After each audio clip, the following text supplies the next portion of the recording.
자, 다음 이야기 할게요. 오늘은 직접적으로 코딩하기보다는 뭔가 이렇게 설명할 것들이 좀 많네.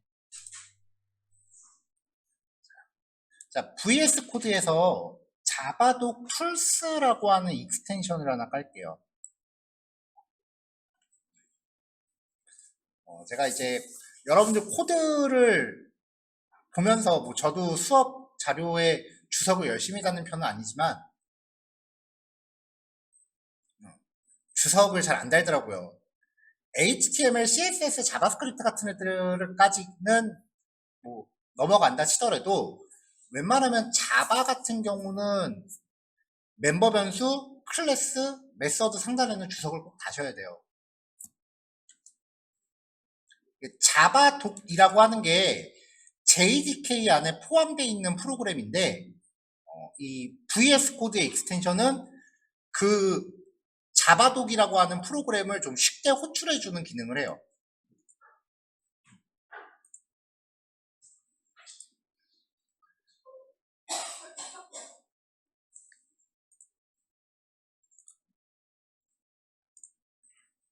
자, 메서드가 있을 때 메서드 상단에 이거 전에 얘기했었어요. 슬래시 별두개 엔터 땅 치면은 이런 식으로 주석 기본 틀이 생긴다 그랬죠. 그 다음에 이 메서드가 어떤 기능을 하는지 적고 그 다음에 이 파라미터들에 대한 설명 또 명시를 하라 그랬고요. 그리고 리턴 타입이 뭔지도 적어야 되고 만약에 이 메서드가 트라이 캐치를 강제한다라고 하면 뒷부분에 스로우즈가 들어가죠. 스로우즈가 들어간다라고 하면은 밑에 스로우즈에 대한 설명도 적어줘야 돼요.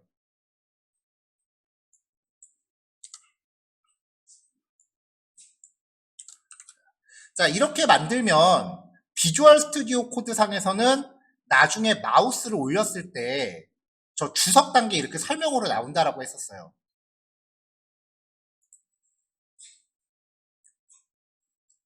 메서드 위에 요런 식으로 걸고요. 그 다음에 클래스 주석도 원래는 규격이 있어요.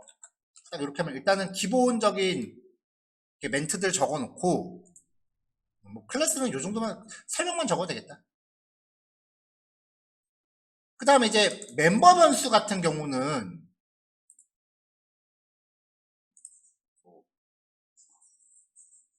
이건 아니구나. 자, 멤버 변수라고 하면은 이 멤버 변수도 슬래시 2개 넣고 엔터 쳐갖고 이 멤버 변수가 뭐 하는 애인지 적어줘야 돼요.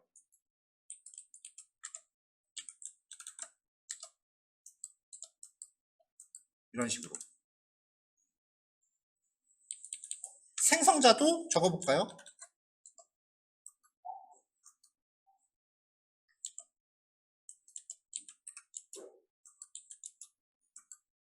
이런 식으로 이제 주석을 걸어야 돼요. 이 주석을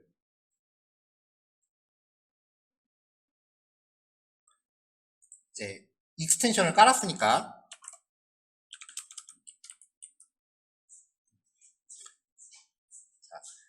자바독이라고 하는 명령을 쳐갖고 자바독 툴스 익스포트 자바독이라고 되어 있는 걸 선택을 할게요. UTF-8 문제가 좀 걸리긴 하는데 일단 해볼게요. 자, 그럼 이제 프로젝트를 선택하라고 하니까 이게 RESTful 프로젝트에 대해서 진행을 하겠습니다.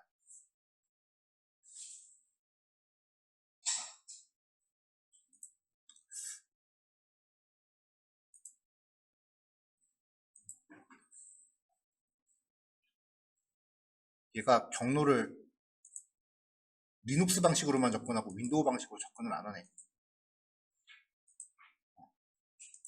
다른 걸로 다시 깔아볼게요.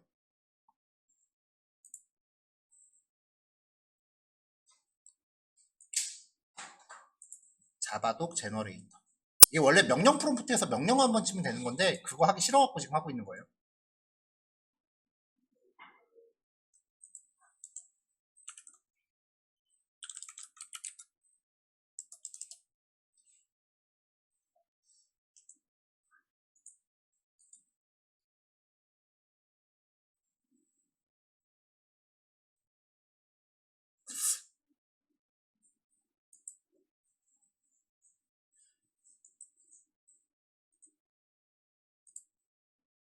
익스텐션도 아닌 것 같아.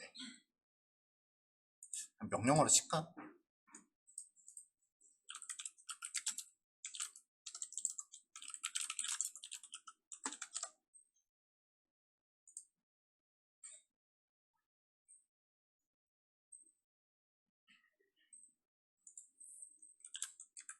네, 잠깐만요. 명령어로 좀 확인해 볼게요.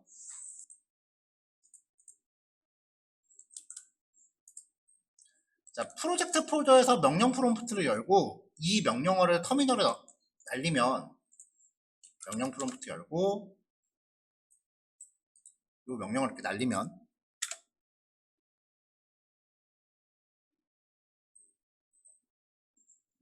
뭔 에러가 이렇게 많이 나냐. 일단 결과물이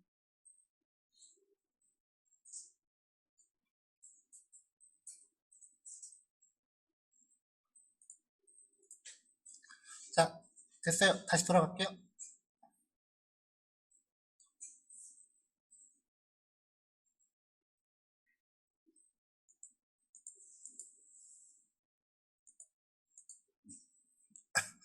자, build.gradle 파일에 맨 마지막에 이제 자바독 설정이라고 하는 부분을 명시를 해요. 이거는 뭐 설정 내용이니까 제가 그냥 톡방에 올려드릴게요. build.gradle 하단에 요거를 추가를 하고요. 그 다음에 이제 프로젝트 위치에서 명령 프롬프트를 열고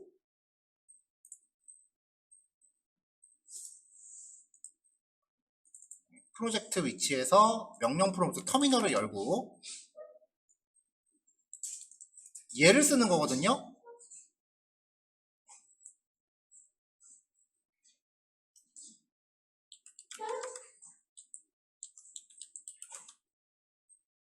자, 그 다음에 파라미터로 자바독이라고 명시를 하면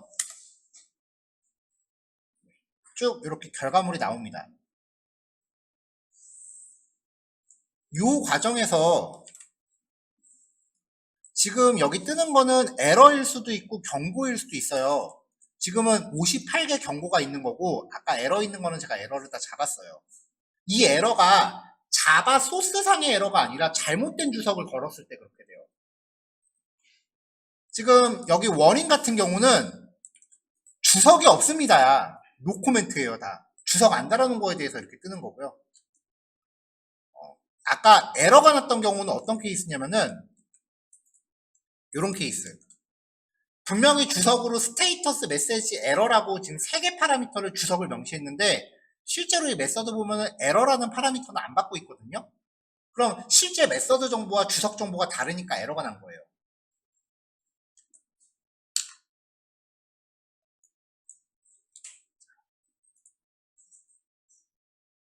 자, 그 다음에 또 에러 났던 게 뭐냐면은 리턴 타입을 이렇게 적었을 때 여기 괄호가 들어가 있잖아요. 사실 이 자바에서 메서드 상단에 들어가는 주석 슬래시 별 2개로 시작하는 주석 있죠. 이 주석은 이 영역은요 HTML이에요. 여기서 HTML 태그를 쓸 수 있어.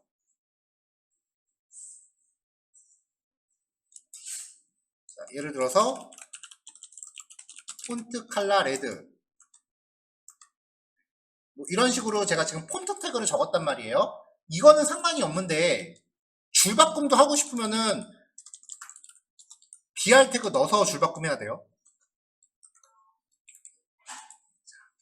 근데 지금 이 리턴 타입의 맵 객체라고 하는 걸 명시하기 위해서 주석이 이렇게 들어갔잖아요.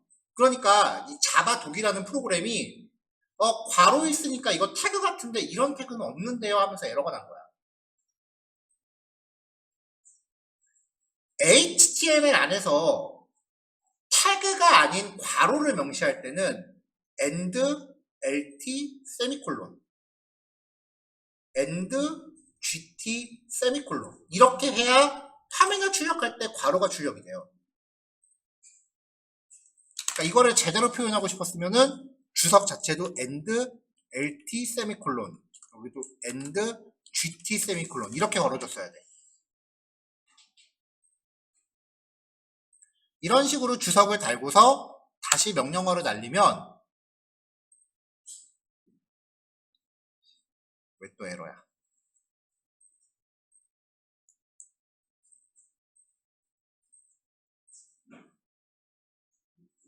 태그 not supported in HTML 폰트 태그는 지원을 안 한대요.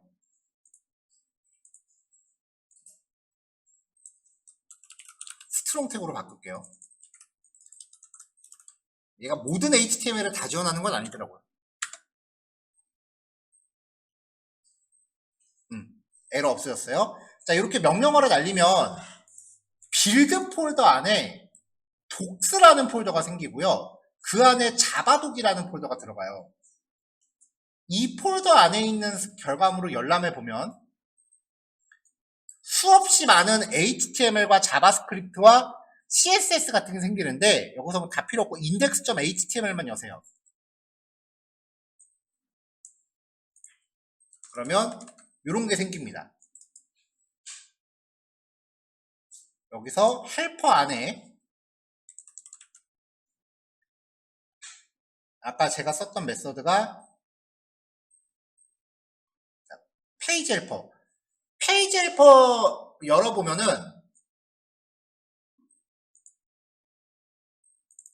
얘는 클래스 상단에 주석이 있어요. 그래서 페이지 헬퍼는 상단에 이렇게 주석이 설명글이 들어가는데 나머지 클래스는 클래스 주석이 없거든요. 그러니까 설명이 공란이 되는 거야. 자, 아까 제가 작업했었던 코드입니다. 메서드, 리턴 타입, 그 다음에 메서드 이름, 파라미터 들어가고 이 메서드에 대한 주석을 옆에 설명글로 이렇게 적어줘요.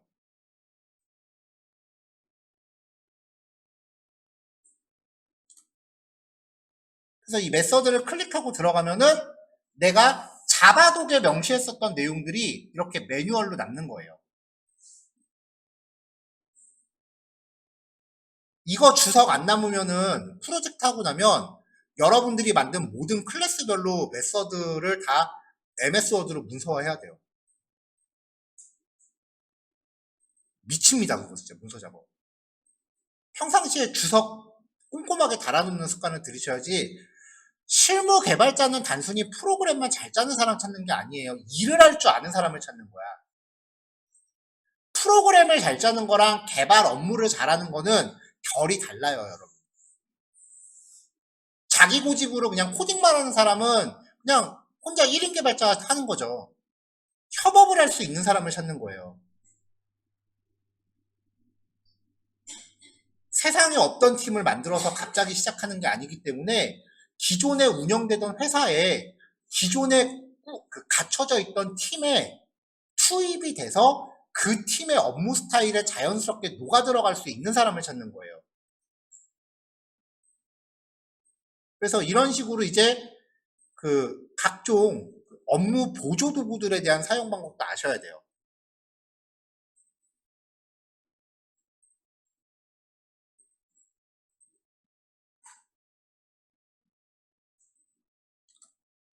이런 식으로 이제 문서화하는 게 프로그래밍 언어마다 다 있어요.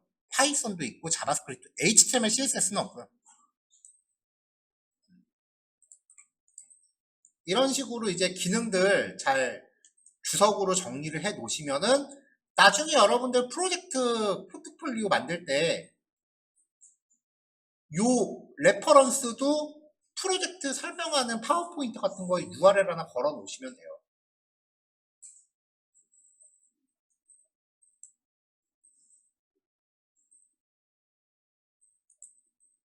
메서드별로 이렇게 설명을 다 적는 거죠. 메서드 안에 들어가는 설명들.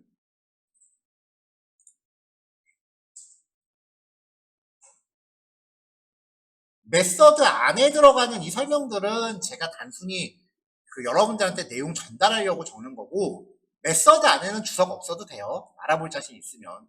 중요한 거는 각각의 메서드 상단에 이렇게 주석이 들어가 있어야 된다는 거고요. 자바 프로그래밍은 다른 프로그래밍 언어는 몰라도 적어도 자바 프로그래밍은 이 주석도 문법이 다 있어요. 아까 문법 주석 잘못 적었을 때 에러 나는 거 보셨죠? 그러니까 주석까지도 프로그래밍이야. 그러니까 일을 해본 사람들하고 안 해본 사람들이 주석 따는 그 꼼꼼함의 수준을 보면 티가 확 나요.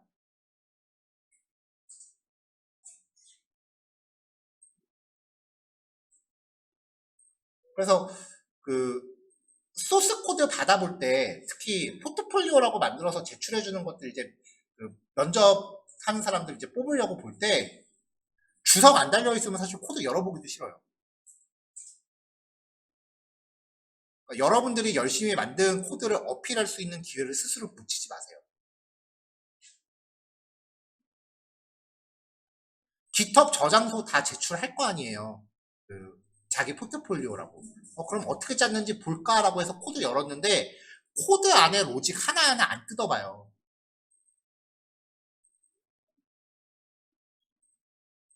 대충 이제 주석 같은 거 먼저 읽고서 넘어간다고요. 가볍게 듣지 마세요. 실무 코딩에서 주석은 정말 중요한 위치를 차지해요.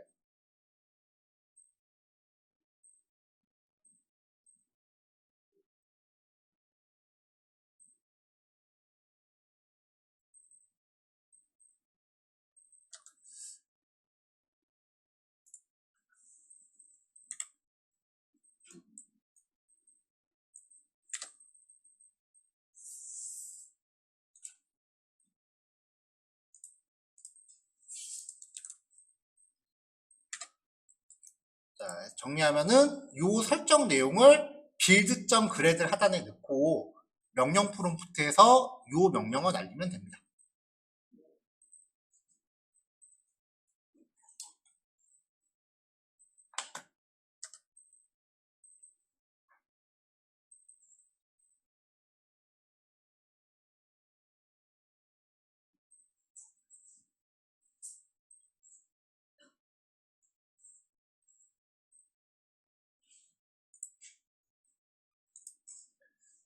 자, 들어갈게요.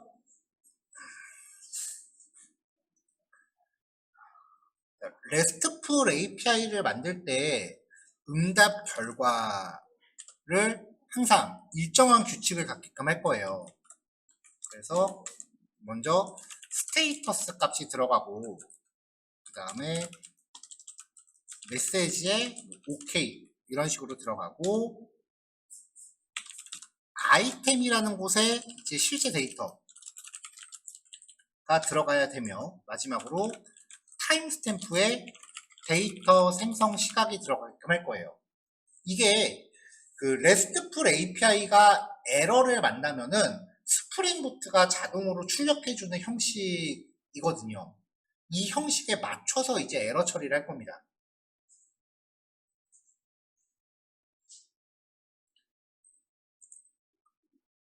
자, 근데 우리가 매번 프로그램을 가동할 때마다 이제 실제 데이터 같은 경우는 DB 연동을 하건 아니면 직접 객체를 만들건 만들어내면 되는데 이런 코드들 아까 제가 코드 잠깐 수정한 거 잠깐 보여드렸었잖아요. 요거 매번 코드에 이런 거 우리가 일일이 갖다 붙이려면 귀찮거든요. 왜냐면 나는 DB 연동하면은 요것만 갖고 오는 거지 이 코드를 매번 적용하기엔 좀 귀찮아서 헬퍼를 하나 만들 거예요. 그래서 내가 만든 데이터만 전달해 주면은 요만큼의 처리를 그냥 헬퍼가 해주는 거죠. 요만큼을. 그리고 상단에 요런 처리도 그냥 하게끔요. 그래서 REST 헬퍼라는 스프링 컴포넌트를 만들 거고요. 응답 결과 보내야 되니까 리스폰스 객체는 가져왔어요. 이 리스폰스 객체를 통해서 아까 봤었던 대로 상태 코드 지정했고요. 그 다음에 set status는 성공일 때는 200, 페이지 못 찾을 때는 404, 에러 났으면 500 이런 식으로 상태 코드는 매번 바뀌어야 되니까 첫 번째 파라미터로 상태 코드 결과에 따른 숫자라 그랬죠? 얘를 이렇게 설정하게끔 했고요. 두 번째 파라미터는 이제 메시지 그리고 세 번째는 데이터인데 단일행 그 그 다음에 추가, 그리고 수정. 이 경우에는 빈즈 클래스의 객체예요. 근데 이 빈즈 클래스는 어떤 테이블에 따라 처리하는가에 따라서 매번 달라질 거 아니에요. 그리고 목록을 조회할 때는 빈즈에 대한 리스트 객체예요. 그러니까 이 데이터로 들어오는 파라미터가 매번 클래스 타입이 바뀌어야 된다는 소리죠. 이거를 우리가 맵에다가 넣어야 되는데 애당초 맵 객체에다가 두 번째 파라미터로 넣어줄 건데 클래스 타입이 매번 바뀐다면 선언을 오브젝트 타입으로 하시면 돼요. 왜냐하면 오브젝트 타입은 모든 클래스의 최상위 클래스이기 때문에 어떤 클래스이건 간에 오브젝트 타입으로 형별환이 가능해요. 그러니까 파라미터를 받을 때 데이터 타입을 구별하지 않고 받고 싶다라고 하면은 오브젝트로 선언하시는 거예요. 자, 이 메서드를 정상적인 결과 처리할 때도 쓸 거고 에러 났을 때도 쓸 거거든요. 에러 메시지도 제이슨으로 줘야 돼요. 그래야 에이적스가 에러를 감지하지. 그래서 에러 났을 때는 에러에 대한 익셉션 객체를 전달하는데 익셉션 객체도 모든 에러 클래스의 최상위 클래스죠. 그러니까 익셉션이라고 선언해 놓으면은 우리가 만들어 놓은 수많은 이 익셉션스 클래스를 모두 다 전달할 수 있다는 거죠. 왜냐면 자동으로 업캐스팅이 수행이 될 테니까. 자, 컨텐츠 타입이랑 상태 코드 지정하고 그 다음에 CORS 설정했는데 이거는 지금 그냥 실습용이니까 집어넣은 거지 나중에 실제 서비스 만드실 때는 요 라인은 별로 그렇게 좋은 라인이 아니다라고 오전에 얘기했어요. 자, 그 다음에 이제 기본 상태를 잡아줘요. 맵을 만든 다음에 스테이터스 잡아주고 메시지 잡아주고 그 다음에 데이터가 있으면 데이터를 아이템이라는 이름으로 넣어줘요. 자, 그 다음에 에러가 전달됐다면 에러 클래스의 이름을 취해서 에러라는 이름으로 포함해 주고요. 메시지에는 에러 메시지를 취해서 넣어줍니다.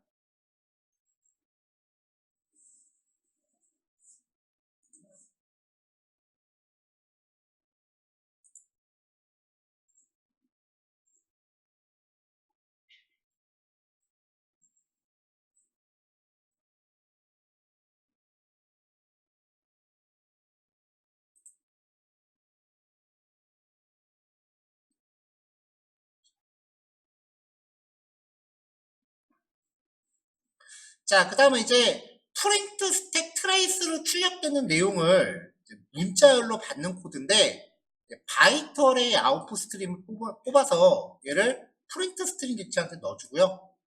이렇게 만드는 객체를 에러.프린트 스택 트레이스로 호출하면 원래 그냥 프린트 스택 트레이스 호출하면은 그 에러 메시지를 강제로 출력하는 거였잖아요. 근데 얘한테 파라미터를 던져주면은 그 출력되는 에러 메시지를 여기다 담아줘요. 그거를 문자열로 변환을 시킨 거예요. 마지막으로 데이터 생성 시각을 포함하고요. 자, 이렇게 만들어 놓고 나면 이 메서드를 사용하기 위해서 상태 코드, 메시지, 뭐 에러 이런 걸 매번 신경 써야 되잖아요. 그래서 얘를 재정의를 합니다. 자, 정상적인 상태에서는 상태 코드 200으로 떨어지면 되고 메시지는 OK라고 주면 되고 에러는 필요 없어요. 그러니까 브라우저에 전달할 데이터만 받아서 세팅해주고 나머지는 고정값으로 처리한 거죠. 데이터 삭제 같은 경우는 특별히 결과값을 줄 필요가 없거든요. 그래서 메서드를 하나 더 재정의하면서 결과 데이터 없는 경우를 만들었어요. 그럼 데이터 삭제할 때는 파라미터 하나도 안 줘도 돼요.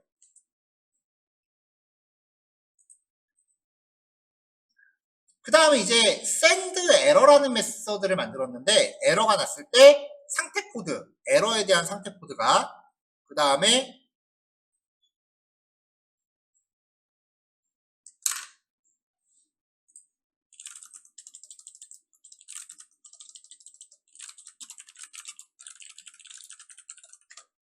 그 다음에 이제 사용자한테 보여줄 메시지, 문자열로 전달한 경우에요.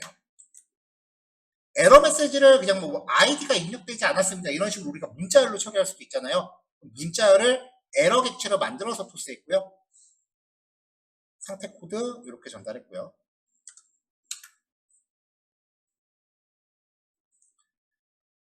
자, 요 send 에러도 에러 상황들을 이제 종합적으로 처리하려고 만든 거고, 실제로는 이 아래에 있는 것들 쓸 거예요. 자, 배드 리퀘스트 파라미터가 잘못된 경우 상태 코드 400이고요. 메시지 처리합니다. 그러니까 아이디가 입력되지 않았습니다, 뭐 이런 식으로 유효성 검사했을 때 나오는 애들을 여기다 문자열 주면은 에러 메시지를 제이슨으로 보여줄 거예요.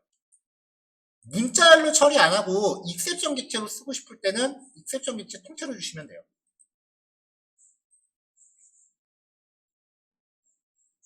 자, 서버 에러 500 에러가 났을 때 에러 메시지를 문자열로 처리하는 경우와 에러 객체로 처리하는 경우, 이런 식으로 이제 만들고 나면은 제이슨 응답을 처리할 수 있게 돼요.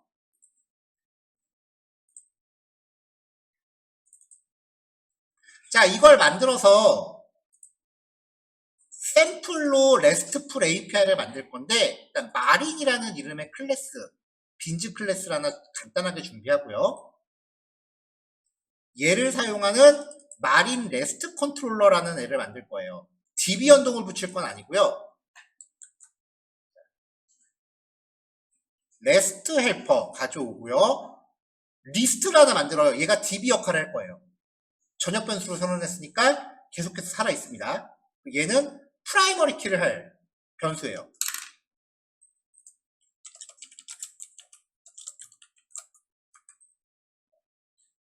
자, 포스트 방식으로 파라미터가 전달되면 객체를 빈즈 객체에 담고요. 이 빈즈를 리스트에 추가를 합니다. 그 다음에 그럼 이제 리스트에 반영이 될 거고, 저장된 객체만 send 제이슨한테 넣어주면 얘가 이것저것 사족을 붙여서 제이슨 객체로 출력을 해준다는 거죠.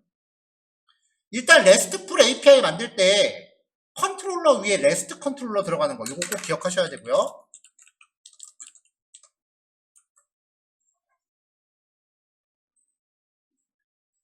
그 다음에 메서드 정의할 때 무조건 맵 타입을 리턴하도록 구성하세요. 리턴 타입 신경 쓰지 말고 무조건 리턴 타입을 이걸로 선언하세요. 그리고 리턴은 restful.send json이라고 하면서 내가 API에 포함시키고 싶은 객체를 종류 구별받지 않고 넣으시면 돼요.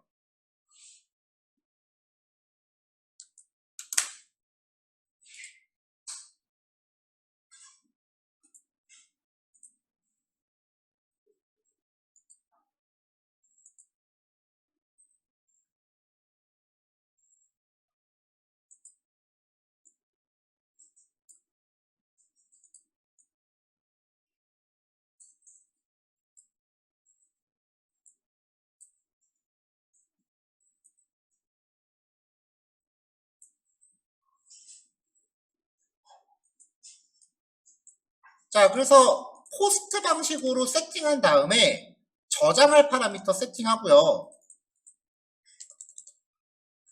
데이터를 이제 전송을 하면 백엔드가 이 데이터를 받아서 저장을 하고 앞뒤로 이렇게 각종 부가 정보들을 붙여서 제이슨으로 만들어서 출력을 해줄 거예요. 자, 그 다음에 이제 목록조에는 그냥 마린스라고 지정하면 되고요. send 제이슨한테 전역 변수로 만든 리스트 객체 지정하면 됩니다. 요 리스트는 파라미터로 전달되는 리스트 객체는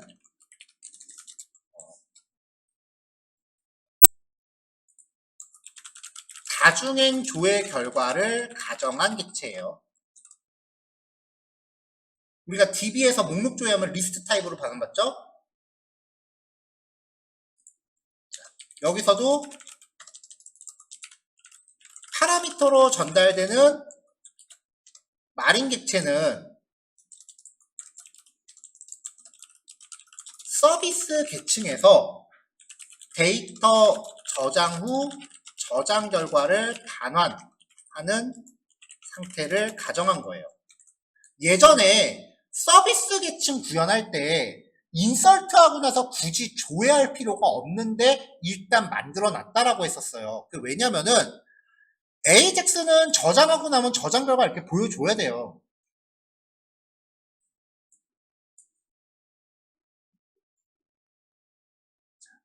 자, 목록 조회할 때는 get이라고 한 다음에 파라미터 다 끄고 전송하면은 이렇게 아이템이라는 형태가 배열로 조회되죠.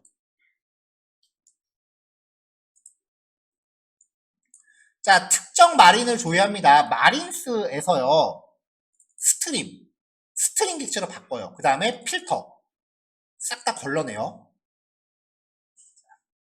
어떤 조건을 걸러내냐면은 이 필터라고 하는 메서드가 자바스크립트 필터랑 비슷해요. 자, M 마린스에 저장되어 있는 각각의 객체를 파라미터로 받아서 얘를 저장되어 있는 아이디를 뽑는데 이 아이디가 패스 파라미터로 들어온 아이디와 같으면 걔를 첫 번째 거를 반환을 합니다. 없으면 너를 리턴합니다. 자, 요 처리는 데이터베이스에서 단일 행조의 결과를 가정한 거예요. 스트링 객체 쓰는 거는 사실 자바에서 그렇게 자주 등장하는 코드는 아닌데 이 코드는 보통 코딩 테스트 준비하는 경우에 그 정렬 같은 거나 탐색 같은 거 좀 빨리 하려고 쓰는 코드거든요. 그러니까 이 코드는 뭐 크게 신경 쓰실 거 없고 DB에서 셀렉트 처리한 거를 받는 거다라고 생각하시면 돼요. 자, 그래서 여기다가 파라미터 1이라고 주면은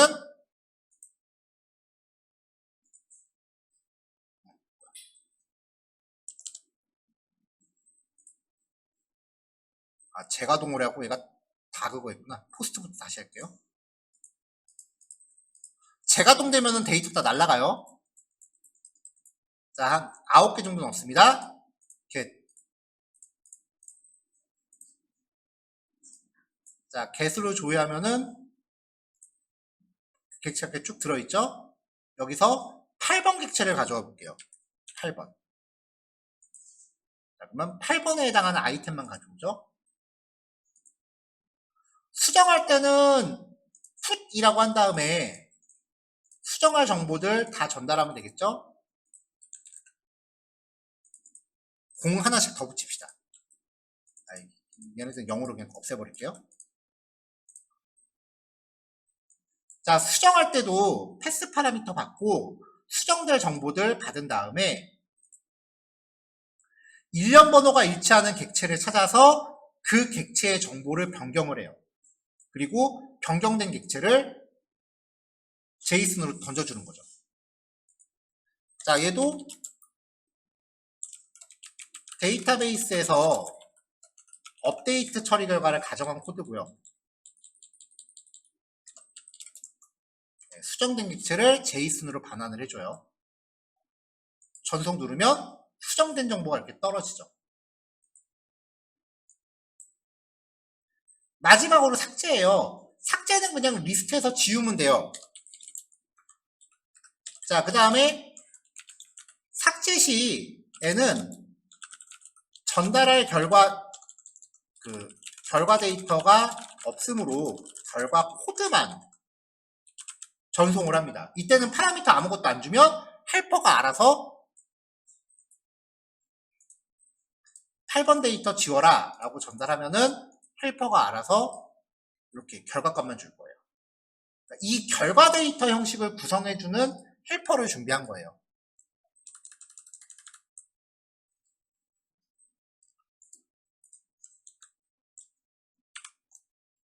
자, 그래서 이 헬퍼를 이제 완성을 해놓고 완성을 잘 해놓으면 내일 이 이상한 마린이라는 클래스가 아니라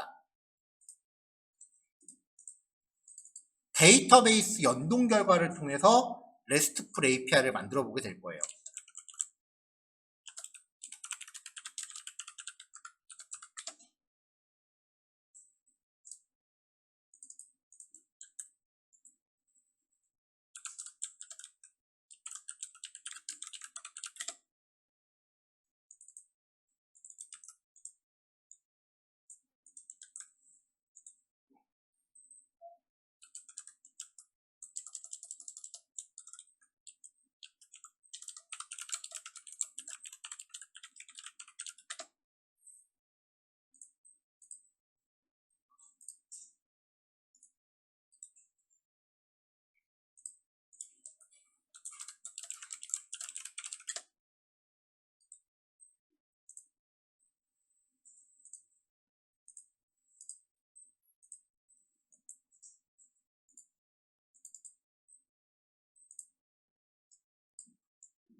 자, 요거 완성해서 헬퍼 잘 보관하시면 되고요.